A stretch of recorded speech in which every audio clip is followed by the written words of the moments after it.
What's up, you guys? I'm Aaron. Welcome to Aftershock. And today, we've got the WWE Raw branded Great Balls of Fire review for 2017.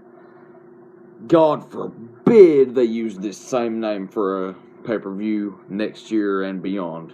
God forbid. But let's start with the kickoff. There was an interview with Seth Rollins backstage, and Bray Wyatt cuts a promo on him via the Titantron. Dana Brooke joins the panel of Renee Young, David Otunga, and Pete Rosenberg to talk about the women's title match. Emma comes in and tries to get her off and stuff. Tries to take her away. Renee puts Dean over, saying that he's the most must-see star here. I thought that was kind of funny. He's not. And the match on the kickoff show, we had Neville versus Akira Tozawa for the Cruiserweight title. I just think they're burying this championship by putting it on the pre-show time after time and after time again. It at least needs to be on the main show here and there because it is a fairly new championship, in my opinion. Tozawa hit the big kick and a senton early on. Neville threw Tozawa into the barricade. Titus tries to pump Tozawa up. At ringside, Tozawa hit the fake punch with the snapback suplex and then suicide dove out twice. Tozawa reversed a fireman's carry into a octopus stretch. Tozawa rolled out of the head scissors into a shining wizard. I think he's got probably the best shining wizard right now that I've seen in wrestling, probably. He hit the top rope senton, but Neville ended up rolling out of the ring. Neville retains via straddling Tozawa on the top rope, then kicking it. Thought the finish was stupid, but the match was decent. It was okay, but I definitely didn't like the finish at all. Now on to the main show. We had Bray Wyatt versus Seth Rollins. They reversed each other's finishers pretty early on. Bray threw Seth into the barricade via a shoulder block. Bray DDT'd Seth on the apron. Seth suicide dove out. Bray hit the shoulder chin buster, hung by the turnbuckle, and the Uranagi for 2 near falls. Bray poked Rollins in the eye at the ropes behind the ref's back, and Bray ends up getting the win via Sister Abigail. The match was decent. It wasn't anything special in my opinion. I gave it a 6 of 10, 6 being average on my scale, so what can I say? It was an average match. Next, we have Hardy's cutting a promo backstage. They say they make history, break barriers, and break bars. Next, we have Enzo Amore versus Big Cass. Ha ha ha. It's laughable, I know. Enzo cut an awesome promo pre-match. It was actually a really, I know he cuts great promos on a regular basis, but this one was actually really good. Big Cass got new music and a new entrance. The crowd chanted for Enzo. Cass pressed through Enzo from the ring to the floor, and he actually hit the barricade.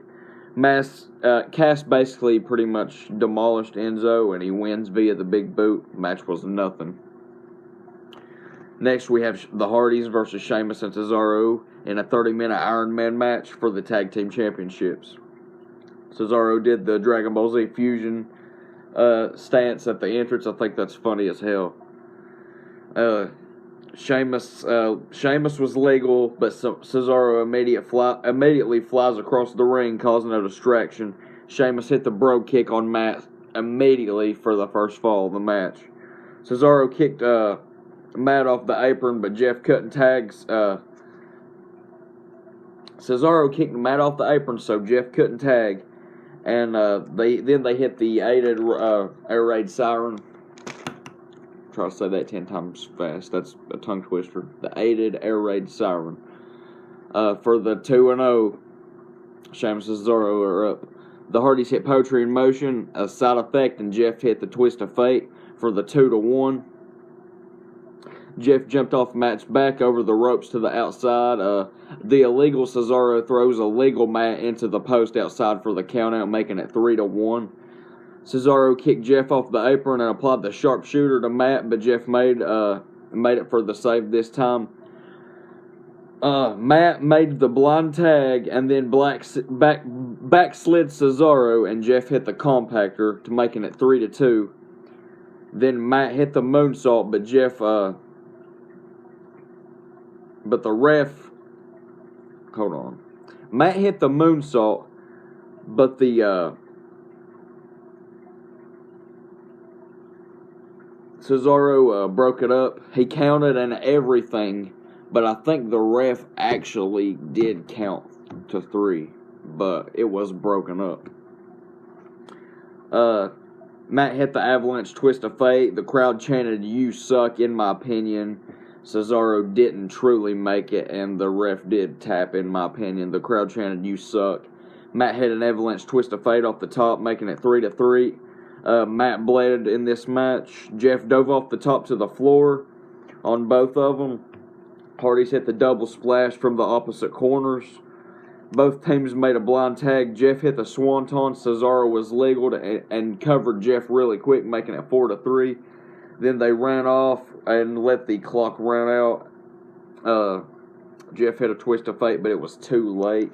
Sheamus and Cesaro retained. It was a 30-minute Iron Man match, but in my opinion, it was probably the best match on this card. Maybe That's why I had so many notes. It was a lot of action crammed into a lot of time. Next, we had Sasha Banks versus Alexa Bliss for the women's title. Alexa done the arm out of the socket spot. Sasha had the backstabber, but Alexa rolled out of the bank statement. Alexa tried to leave. Sasha ended up going out and getting her. Sasha took a bad bump on the apron. Looked like it hurt. Alexa hit the moonsault double knees combo for a near fall. Sasha hit the big knee and the seated knee for a near fall. Alexa hit the sunset flip powerbomb for another near fall. Sasha got the knees up, reversing twisted Bliss into the bank statement. Alexa got to the ropes. Sasha threw her into the barricade. Sasha rolled her in, then she rolled out, hitting a right hand, and lost by countout. Sasha wins via countout. Alexa retains the championship. Post-match, Sasha attacked her. Alexa teased the DDT through the announce table, but Sasha jumped off of it and hit the stage. Next, we had that match was actually, it was decent, but I didn't like the finish. Yet again, I found myself on this show not liking the finish. 6.5 of 10, wasn't anything special. Next, we had The Miz versus Dean Ambrose for the Intercontinental title. Dean immediately rolled out to attack Axel and Dallas. The Miz reversed 2 dirty deeds, put him in the tree of woe, did the Daniel Bryan drop kicks. Miz hit the prone Daniel Bryan roundhouse kicks.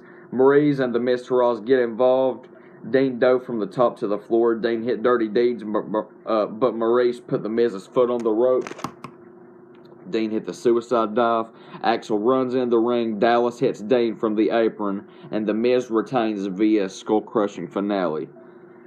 Match wasn't anything. It was basic as it gets. We knew what was going to happen, or more than likely what was going to happen, and it did in fact happen. Next, we have Braun Strowman versus Roman Reigns in an ambulance match. They fight outside and throw each other into the posts. Strowman throws Reigns into the steps, then takes the steps to him. Strowman did the reverse choke slam, actually. First time he's done it in a long time. Reigns reversed the power slam. Strowman reversed the Superman punch and hit the power slam. Reigns rolled back into the ring when Strowman was going to the ambulance.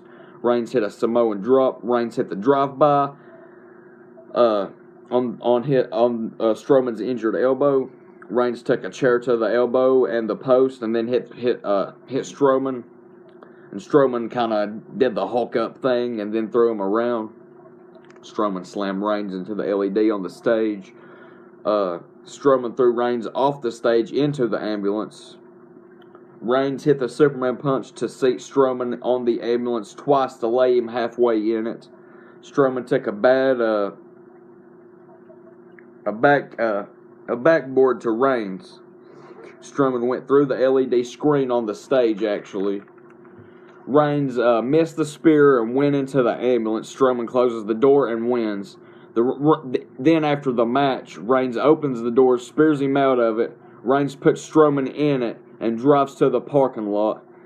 It was a kind of a final deletion type skit. Reigns drives it fast as he can in reverse into a semi-trailer. The match actually was really entertaining and was one of the best matches on the card. I give it a 7 of 10. Next, we have, while they're scuffling through the hustle, there was like an interim, like a quick thought match. It was Kurt Hawkins versus Heath Slater, kind of just for the live crowd, while all of us at home were mostly seeing the debris and them trying to get Strowman out of the wrecked ambulance and all that jazz backstage. Sirens ring in the middle of the match, and the camera goes to the firemen breaking the ambulance open. Heath ends up winning this match, but the camera didn't catch it, and we didn't see how or what happened. Braun gets out. Kurt Angle sold it very well. He kind of just crawls away and lives to fight another day. Next, we have the main event for the Universal title, Samoa Joe versus champion Brock Lesnar. Paul Heyman got on the mic, and Samoa Joe attacked Brock, put him through an announce table via the Uranagi. Brock hit 3 Germans. Joe hit a low blow. Brock reversed the cocaine clutch with a sidewalk slam. Brock hit 3 Germans, and Joe reversed the F5 into the clutch. Brock then reversed the clutch into an F5, and Brock retains. The match definitely wasn't very awful, but it definitely wasn't as good as I thought it could be. And like El Patron said, I definitely thought El Patron Lashley was a better match than this. Sue me. That was what I thought of the pay-per-view. That was the results. That's what happened. If you enjoyed it, please, you can super kick that subscribe button, super kick that like button, share it to your Facebook, Twitter, and other social media so maybe another wrestling fan can see. I don't beg for likes usually, but hey, I like to talk wrestling. It's a hobby. It's what I do. Get at me. Hope you guys have an awesome day. Peace out.